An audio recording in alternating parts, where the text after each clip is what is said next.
Le président Taye Selassie a dévoilé dans un message que des efforts sont déployés pour améliorer l'accès aux services de santé en Éthiopie.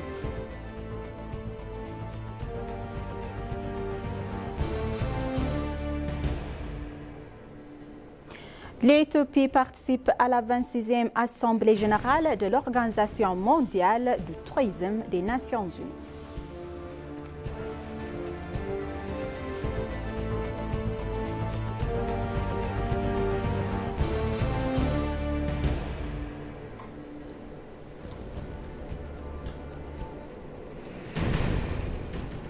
Bonjour chers téléspectateurs et bienvenue sur EVC, c'est notre journal d'aujourd'hui du mardi 11 novembre 2025. C'est moi, Sambra Godado avec le journal, restez avec nous.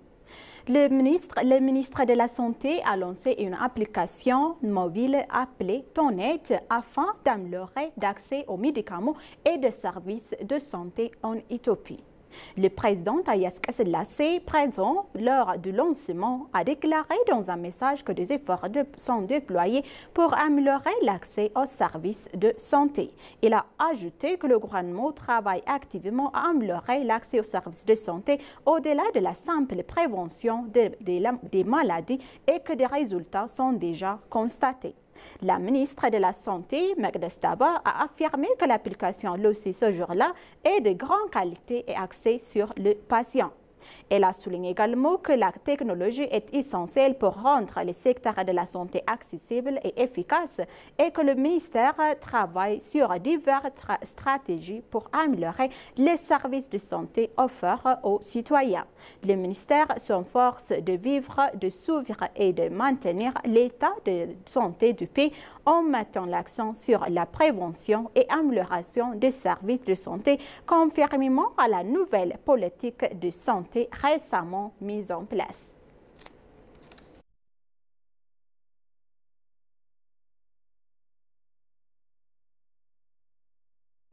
Le ministre d'État des Affaires étrangères, l'ambassadeur Adara Abara, a reçu hier l'ambassadeur de la République de Namibie en Éthiopie, Montpellier et Moumraka, dans son bureau.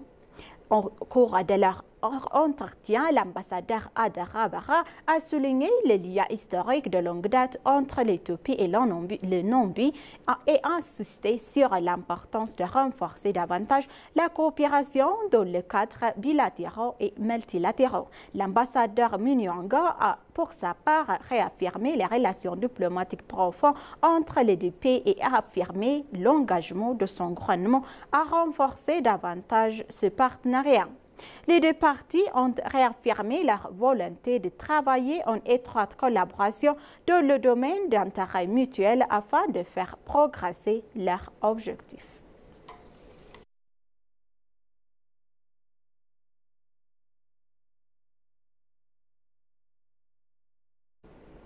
L'Éthiopie participe à la 26e Assemblée générale des Nations unies de l'Organisation mondiale du tourisme. Une délégation conduite par le ministre d'État au tourisme, Ababa Abi, et l'ambassadeur d'Éthiopie en Arabie Saoudite, Mukhtar Kadir, a assisté à la conférence. Cette conférence qui se tient à Riyad du 28 octobre et en 2 novembre 2018 en Éthiopien calendrier réunit des ministres, d'autres fonctionnaires et d'autres invités de 160 pays membres. Ce forum vise à examiner notamment l'intelligence artificielle et la transformation numérique peuvent accélérer une croissance durable et inclusive. Il a également été indiqué qu'il renforcerait la coopération internationale dans le secteur du tourisme. Il a été souligné également que la conférence sera un lieu d'échange et de partage d'expériences pour les secteurs du tourisme qui bénéficient d'une attention particulière en Éthiopie.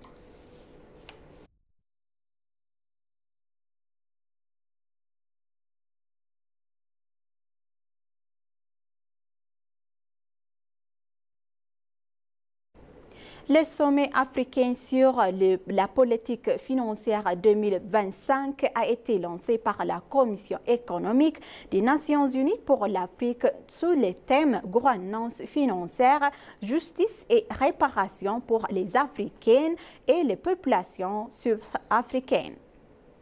Ce sommet est organisé conjointement par l'Union africaine et la Banque africaine de développement et la Commission économique des Nations unies pour l'Afrique. Le secrétaire général de la Commission économique des Nations unies pour l'Afrique, Claver Gattet, a affirmé que ce sommet sur la politique foncière en Afrique intervient à un moment crucial. Il a souligné que les vastes ressources foncières d'Afrique n'ont pas été exploitées de manière optimale en raison de pratiques coloniales et de la terre en Afrique demeure une source de conflits et d'injustice. Il a ajouté également que la gouvernance foncière en Afrique a engendré et de profondes inégalités économiques et parvenant des injustices à l'encontre des femmes, des jeunes et des petits exploitants agricoles. Il a précisé également que la demande d'une administration pour les Africains et les installations de troncs de terre ne vise pas à réparer les injustices du passé, mais à garantir un accès équitable au système financier mondial actuel.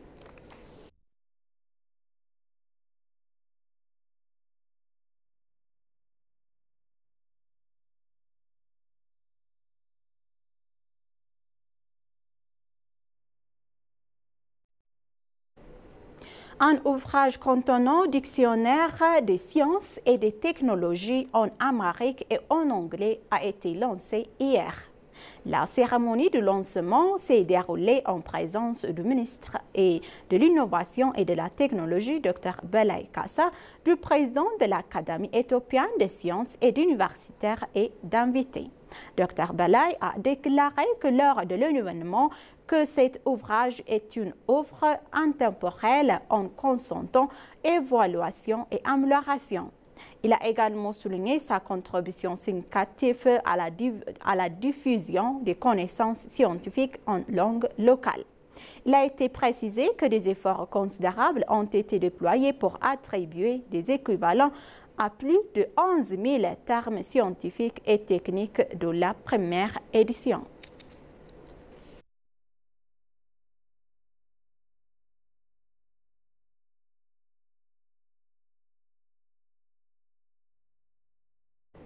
L'Éthiopie a réaffirmé sa volonté d'accéder pacifiquement à la mer Rouge dans le but de renforcer la coopération régionale et soutenir la croissance économique de l'Éthiopie. Dr Buzayew Degefa, membre de la Chambre des représentants du peuple, a déclaré à l'ENA que garantir un accès à la mer Rouge n'est pas seulement une priorité nationale, mais constitue également une condition essentielle pour la prospérité partagée de la Corne de l'Afrique.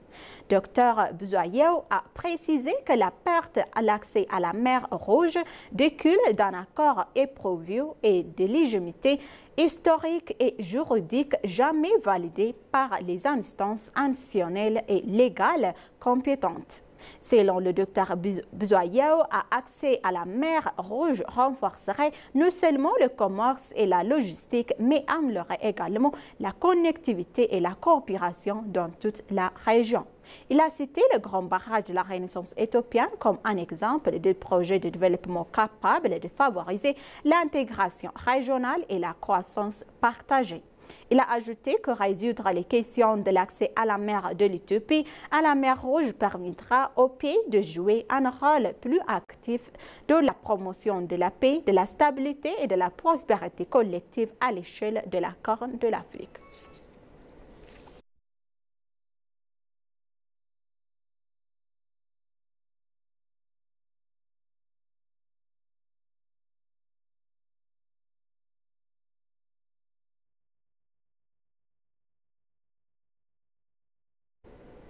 Le ministère de l'Agriculture a affirmé que l'Éthiopie joue un rôle important et moteur alors que les pays de l'Afrique de l'Est lancent une stratégie régionale ambitieuse visant à transformer les potentiels agricoles de la région en une sécurité alimentaire durable et une résilience accrue face au changement climatique. Organisé par le Bureau régional de la FAO pour l'Afrique de l'Est, l'événement aborde des enjeux majeurs qui affectent les systèmes agroalimentaires régionaux. Dans son discours d'ouverture, Meles Mekonnen, ministre d'État chargé de l'agriculture, a présenté les progrès récents de l'Éthiopie dans le domaine de l'agriculture comme un modèle de coopération et de développement pour les pays voisins. Meles a insisté également sur la nécessité d'aligner des priorités nationales sur les objectifs régionaux et présentant que l'Éthiopie met l'accent sur la satisfaction de l'irrigation, amélioration de la santé et sol et de la promotion d'une agriculture commerciale et axée sur le marché.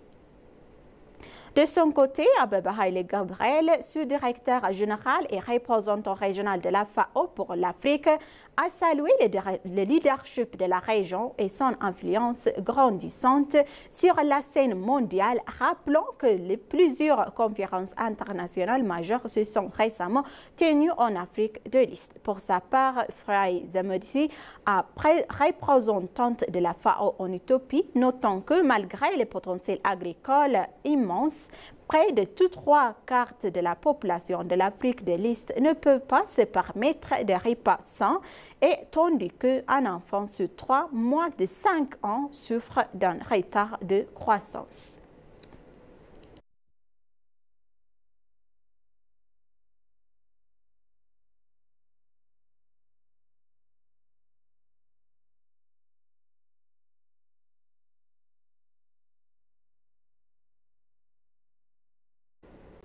La 6e conférence africaine sur les politiques financières s'est ouverte hier à Addis Ababa.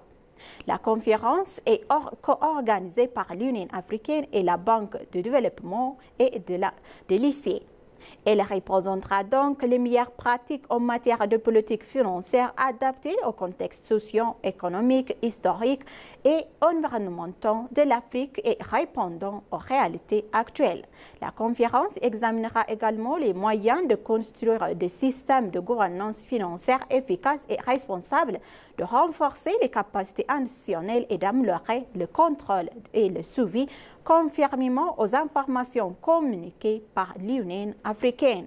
La conférence s'efforcera également de renforcer le dialogue sur la gouvernance financière et justice et réparation et de formuler des propositions politiques.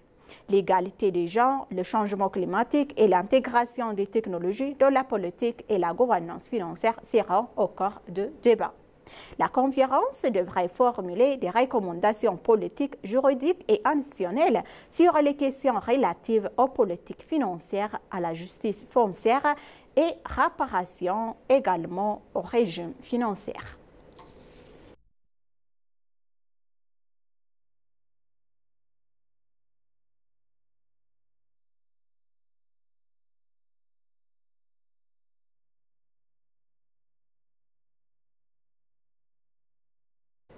Chers téléspectateurs, maintenant je vous rappelle les titres principaux. Le président Haïle Selassie a dévoilé dans un message que des efforts sont déployés pour améliorer l'accès aux services de santé.